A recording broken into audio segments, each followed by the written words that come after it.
इसी प्रकार से महाराज श्री के श्रीमुख से भजनों का निरंतर आनंद लेने के लिए पूज्य श्री के आधिकारिक YouTube चैनल को जरूर सब्सक्राइब करें और बेल आइकन को दबा दें।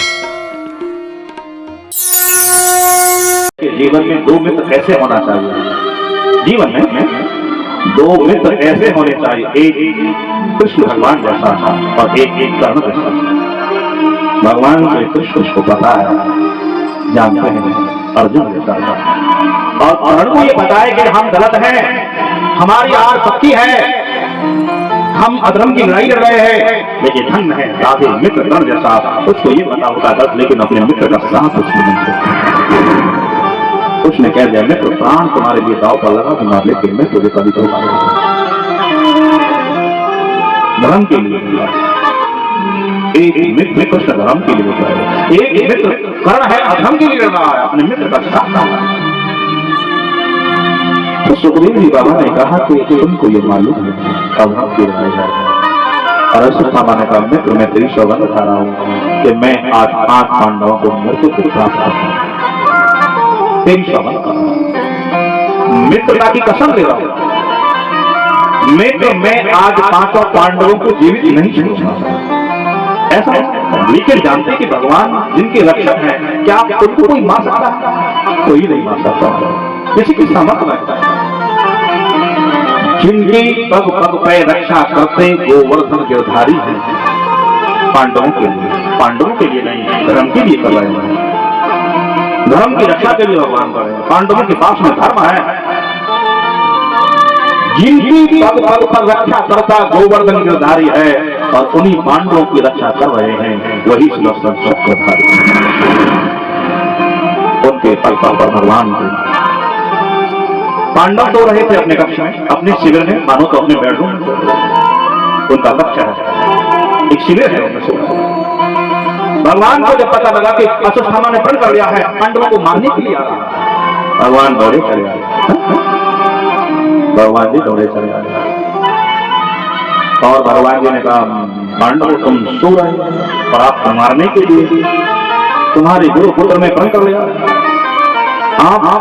आप आनंद से सो रहे हो, तुम्हारा गुरु पुत्र है वो तुम्हें मारने को। भगवान की बात सुनकर पांडव हंस पड़े और उन्होंने एक ही बात कही, हे गोविंद हे मेरे गोपाल, हे गोविंद जब आप हमारी रक्षा में आप जग रहे हो तो क्या हुआ, हम सो रहे हैं, हम सो रहे हैं तो क्या हुआ प्रभु, आप जाग रहे हैं,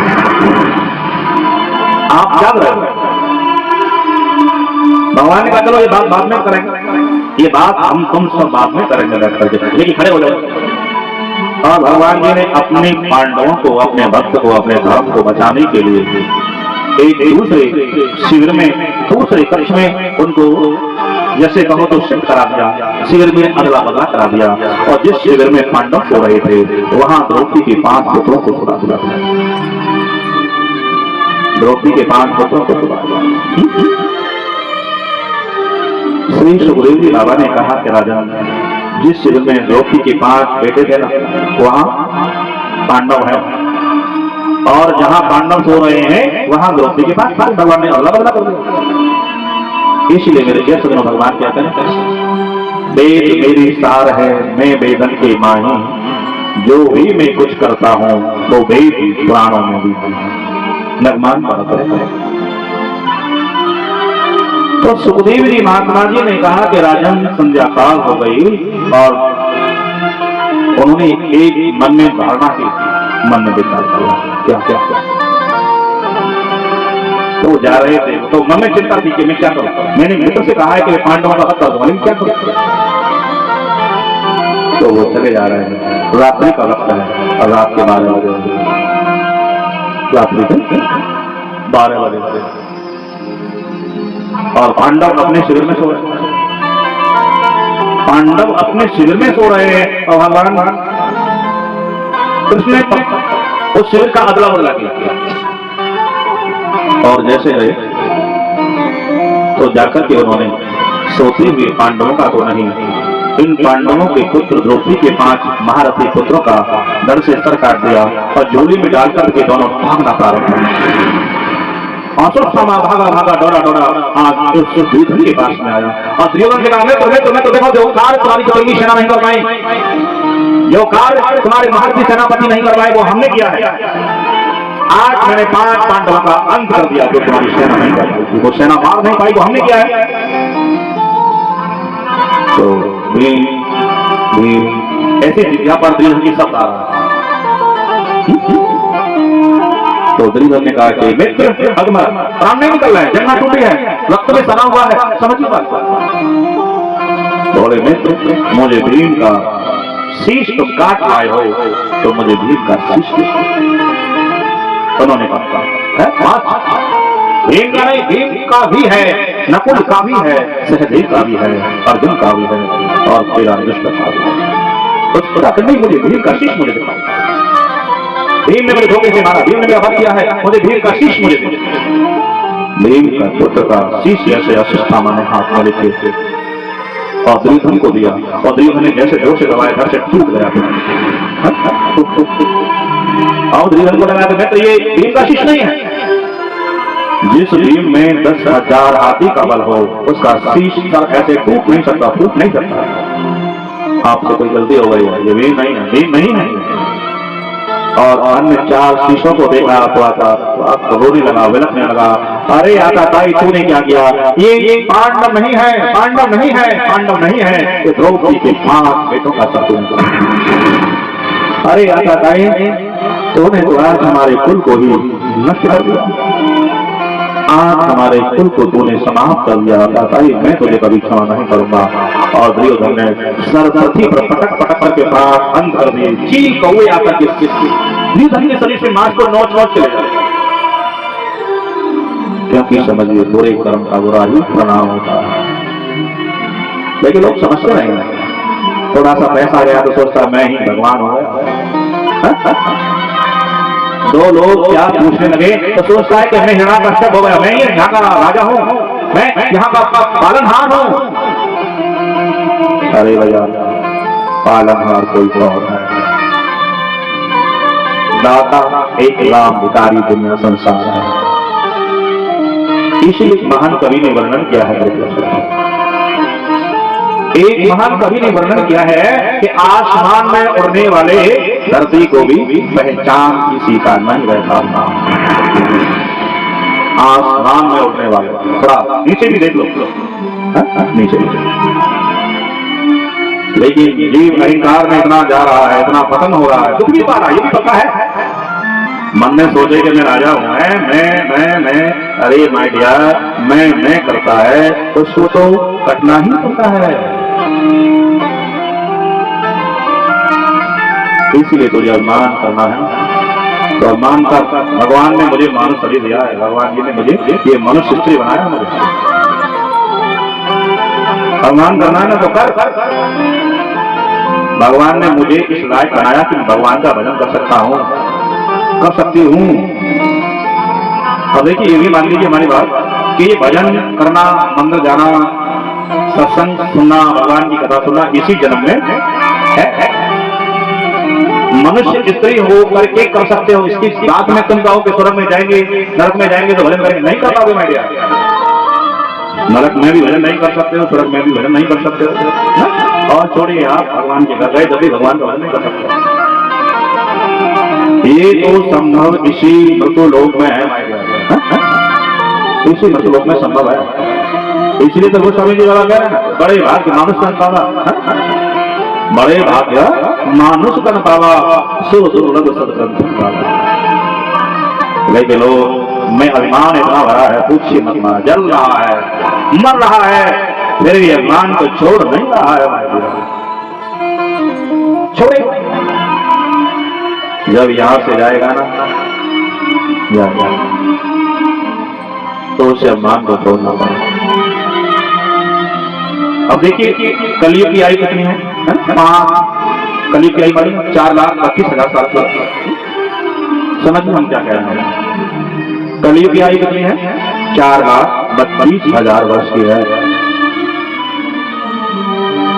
और कलयुग को लगे हुए ज्यादा दिन तो नहीं, 5,300 साल जो सम्मत बता रहा वो है।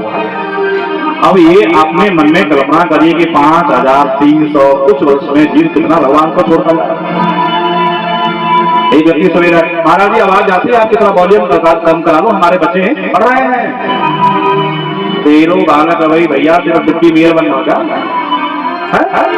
3 बजे से भगवान की 5 बजे आरती हो जाती है और वो यहाँ आके हमसे कह रहा है कि वॉल्यूम कम करवा लो, आवाज बहुत हो रही है, हमारे बच्चे पढ़ नहीं रहे।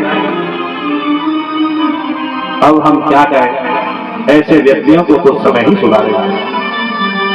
जब भगवान की लाठी पड़ेगी ना, सब समझ आ जाएगा।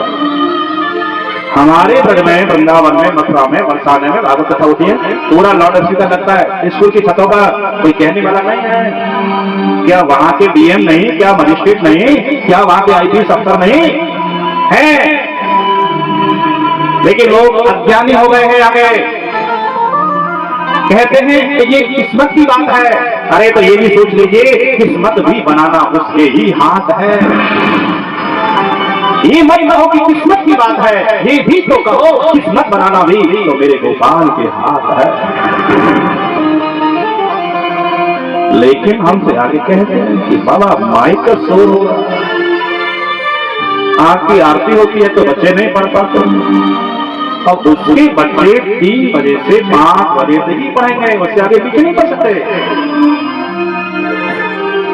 और भगवान के कार में जो विघ्न करता है ना, हम ज्यादा तो कुछ कह नहीं सकते, हमारी भी मर्यादा है। ऐसा पढ़ता नहीं, भाई जात हो जाता है। पढ़ने वाला तो पढ़ सकता है ना, पढ़ना पढ़ने वाला तो कहने का भाव हमारा ये भी है, बाहर तक भी हम आती जा रही है। ऐसा नहीं, हम आपसे ही कह रहे हैं, बाहर तक भी आवाज आ रही है कि माना तेरी किस्मत की बात है, और ये भी पक्का मान लेना किस्मत को बनाना मेरे पास बिहारी के हाथ है। समय से पहले भाग्य से अधिक प्राणी को मिलता नहीं। अभी हमारे पंडित जी सामने वाले गोपाल जी बता रहे थे कि कॉलोनी में एक लड़का था, MBBS की पढ़ाई कर रहा था, और उनको कल बुखार आया था और उसकी डेथ हो गई आज सुबह। कर ले MBBS, कर ले MBBS। यही तो समझने का विषय माय डियर, यही तो समझने का था। समझ लिया, भगवान की मर्जी के बिना पता नहीं था कौन सा भगवान नट ढीला कर दे, कौन से चीज को उड़ा दे, उसकी माया को कोई पहचान नहीं सकता है। और हमसे लोग कहते कि तुमने खाने पीने का दरिया बना दिया। आए हमारे सामने जिनकी घर में नहीं चलती है ना, अपना अनुभव कह रहे हैं, जिनके बच्चे घर में नहीं पूछते, उनकी पत्नियां घर में नहीं पूछती, वही बाहर आकर भाव जमाते हैं। उनके खुद के बच्चे पूछते नहीं है, उनकी पत्नी समझती नहीं है, और वही कहता है कि ये ऐसा हो रहा है, ऐसा करो, ऐसा करो। मान घर से चलता है, सच्चा घर से चलता है, आनंद घर से। आज हम सवेरे गोपाल पंडित जी के घर में बैठे चाय बना, उनका नाती छोटा सा बालक हो, छोटी सी ढोलक लेकर के गोविंद जय जय गोपाल जय, इतना मन प्रसन्न होता है। ये होते हैं माता पिता के संस्कार, ये होता है उनका लक्षण। बेटा ऐसे भगवान का गाय मेरे प्रणाम करो, संत को प्रणाम करो। लेकिन अरे तुमने तो ऐसा कर दिया, ऐसा कर दिया। खुद को भगवान की कथा कर नहीं सकते, करवा नहीं सकते, लेकिन जो होती है तो वो उसमें विघ्न करते हैं। कहने का भाव हमारा एक ही है, इसी तरह से समय चलता रहा तो भगवान की कथाएं बंद हो जाएंगी। समझिए हमारी बात को, ये फ्री में नहीं है। पैसा आपको आए या ना आए, ये 1.5 लाख रुपए खर्चा हमको देना ही है। हम आपसे जबरदस्ती नहीं करेगा, हमको पैसा दो, मत दो। मुझे अभिमान है अपने धर्म पर, मुझे अभिमान है अपने सनातन धर्म पर कि मैं अपने भगवान श्री कृष्ण गोपाल का प्रचार कर रहा हूँ, निस्वार्थ कर रहा हूँ। तुम्हारे घर पानी पीने नहीं जा रहा, तुम्हारे घर खाना खाने नहीं जा रहा। कोई प्रेम से बुलाता है तो ब्राह्मण चले जाते हैं हमारे, लेकिन हम किसी से जबरदस्ती को नहीं करते। उसकी बात में कोई कहे कि ऐसा ऐसा ऐसा, क्योंकि हम शांत हो गए। हमारे गुरुजी ने कुछ हमको ऐसे मंत्र फूंक दिया था। मैं अब हम रोज ज्यादा करते नहीं, पहले तो हम साथ नहाते थे, पर हमने एक ऐसे छोड़ रखे हैं अपने को फरमान चाचा, नहीं हम तो नहीं कर सकते, आप करिए, हम करा देंगे जमाना, चिंता मत करें। क्योंकि भोले बनकर श्री राम ने दुष्टों को संहारा था और भोले बनकर श्री राम ने भक्तों को भी पाला। भोले बनकर श्री राम ने दुष्टों को संहारा था और भोले बनकर श्री राम ने भक्तों को भी पाला। क्योंकि भय बिन प्रीत हुई नहीं देवा, लाख करो बैरी की सेवा। कहने का भाव हमारा यही है कि संस्कार मन से जरिए तुमको कोई बुरा भला कहे सुनिए, लेकिन कभी गोविंद नाम को मत छोड़िए, यही तुम्हारा अपना है। स्वार्थी साथी सब साथ छोड़ जाएंगे, लेकिन भगवान ही ऐसा है कि जब तुम्हें पकड़ेंगे तो तुम्हें छोड़ेंगे नहीं। पहले तो पकड़ेंगे नहीं और पकड़ लिया है तो पक्का मान लेना कि वो आपको छोड़ेंगे नहीं, क्योंकि जमाना का परिवर्तन बदल रहा है। अरे ये तो शस्त्र को लूटने के लिए आता है, ये तो ऐसा करने को आता है। क्या लोगों की गमती हो गई? एक बार टाइम से बोलिए राधे राधे, इतनी जोर से मत बोलिए बेटा, एक बार और बोलिए।